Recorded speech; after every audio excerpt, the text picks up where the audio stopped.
एक बार की बात है, एक बाप और बेटा अपने गधे के साथ अपने गांव की ओर जा रहे थे। बाप ने बेटे को गधे पर बैठा रखा था और खुद पैदल चल रहा था।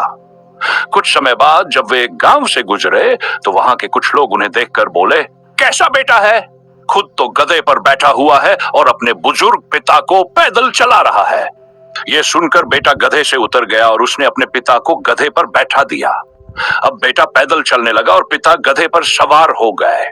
कुछ देर बाद जब वे दूसरे गांव पहुंचे तो वहां के लोग बोले, कैसा बाप है, खुद तो आराम से गधे पर बैठा है और अपने मासूम बेटे को पैदल चला रहा है। यह सुनकर पिता भी गधे से उतर गए। अब दोनों बाप बेटे गधे के साथ पैदल चलने लगे। थोड़ी देर बाद वे जंगल के रास्ते में पहुंचे। वहां से गुजरने वाले कुछ लोगों ने उन्हें देखा और कहा, कैसे बेवकूफ लोग हैं, इनके पास गधा होते हुए भी दोनों पैदल चल रहे हैं। यह सुनकर बाप बेटे ने सोचा कि शायद दोनों को गधे बैठ जाना चाहिए, इसलिए दोनों गधे पर चढ़ गए और फिर गांव की ओर चलने लगे। कुछ दूर चलने के बाद जब वे तीसरे गांव पहुंचे तो वहां के लोग बोले, कैसे निर्दयी लोग हैं, दोनों ने उस बेचारे कमजोर गधे पर बैठकर उसकी जान निकाल दी है, जरा भी दया नहीं है।